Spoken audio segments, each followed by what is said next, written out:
All right, there we go. Good to see. Hi, I'm David Corliss. This is a little bit of information about me. A couple things to keep in mind. My background is in statistics, not medical. So people who have a medical background want to pay close attention for anything I might have gotten wrong.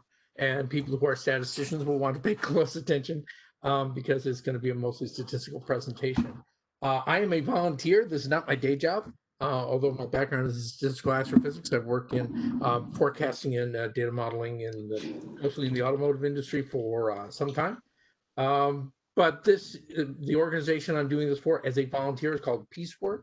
We are an NGO. We are an all-volunteer organization that does statistical analysis for data for good, social justice.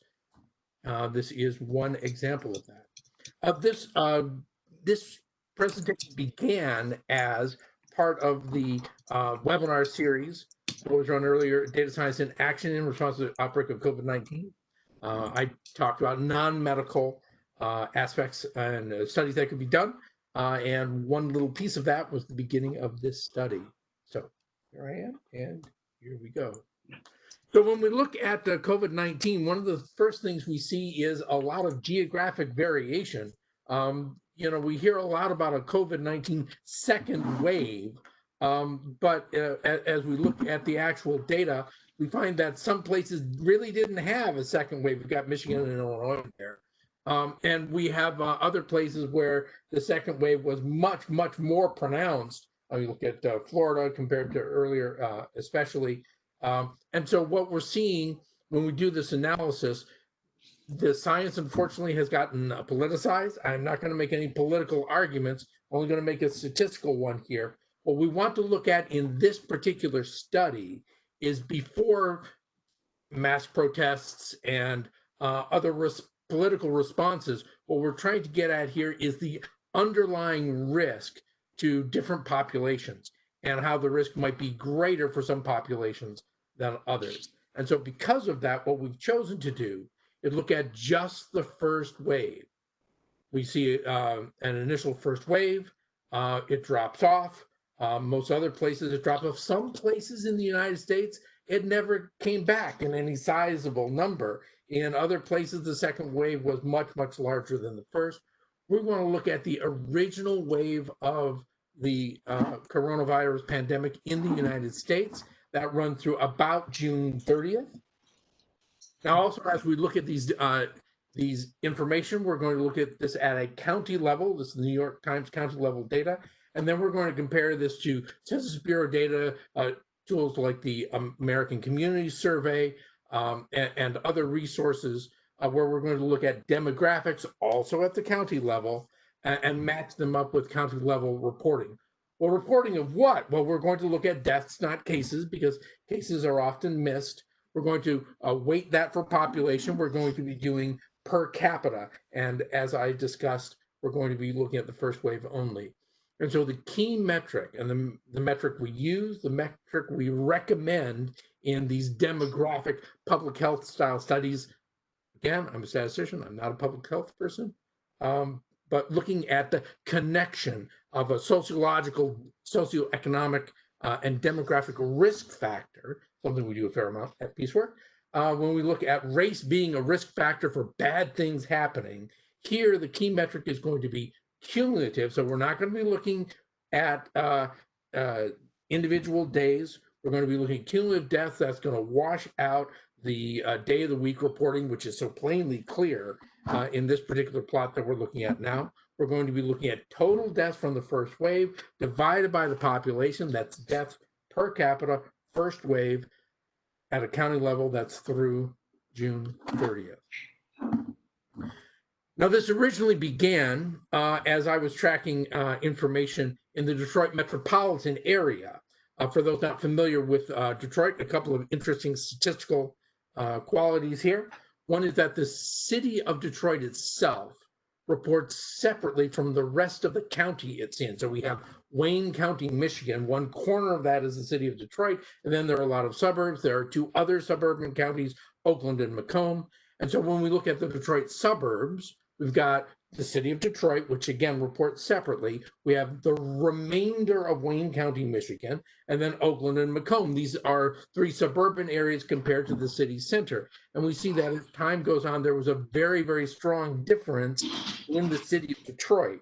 And this could it be poverty? Could it be population density? Could it be other risk factors? These are the kinds of things. We could see that there was definitely the suburbs tracked very closely to one another. We were looking at the possibility of some sort of demographic or socioeconomic risk factors, and we decided to choose to look into several of these. To sum up, we've got deaths per 100,000. This is fairly early on in the pandemic, that happened first. But we see an average for Michigan. This is something that you really need to watch out for when you do these kinds of analysis. It's what my good friend and colleague Steve Ramey likes to call the flaw of averages. You see a lot of stuff, you see a lot of math where it's got Michigan as a block and all the other states. Well, there's a lot of different things happening in Michigan. You look at the chart on the left, you see Detroit, and then you see the suburbs. And then actually when you look at the rest of Michigan, you see another very different picture. So that average number for the state of Michigan, you've got a higher number for the suburbs. You have a much smaller number for the rural areas, which comprise most of the land area of Michigan, but only a small amount of the population. And in the city of Detroit, we have very, very high COVID-19 mortality rates. So this is what we wanted to investigate and consider possibility of some different factors. Now, one of the first we looked at was this is Black, Indigenous, persons of color. We are increasingly seeing these combined into BIPOC. It's a very useful metric. I'm glad more people are starting to use this. Going back a few years, I began to see that, for example, persons of mixed race or two or more races, or African American or Black, these separate groups in Census Bureau demographic data, they tend to have the same risk factors. It seems that it's very easy to put them into a single group and that they behave similarly. So in this particular case, we look at, again, county by county. So over on the left-hand side, we're looking at all the counties that have less than 5% BIPOC. Then 5 to 20, 20 to 40% population, 40 to 60, and then 60 to higher Black, Indigenous, persons of color. And you can see a very substantial difference. It's about a factor of 10 from the lowest on the left to the highest, and a steady increase. As we increase the percentage of BIPOC population, we also right along increase the mortality rate from this pandemic. Now, when we look at, I should go back to the slide for a moment. When we look at BIPOC, I is for Indigenous, but that's going to be a pretty small slice of this population.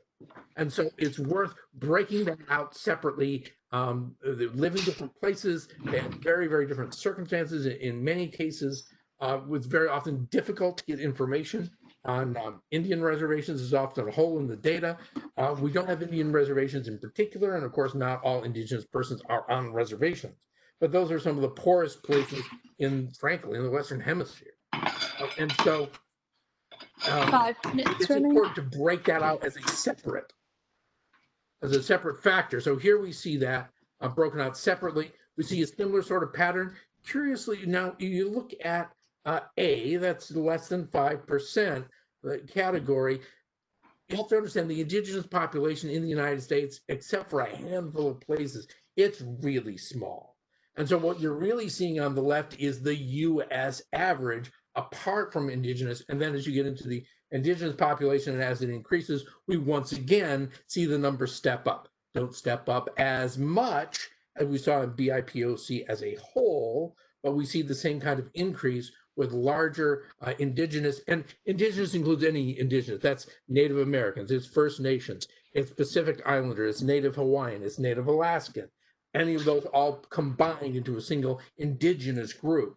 And we can see a pattern that's similar to what we saw in BIPOC, not as extreme, the same kind of pattern as we increase the percentages, especially when we get into really high percentages of these particular populations. We have counties where the population is dominated by this particular racial group. They're reaching the highest level of per capita mortality.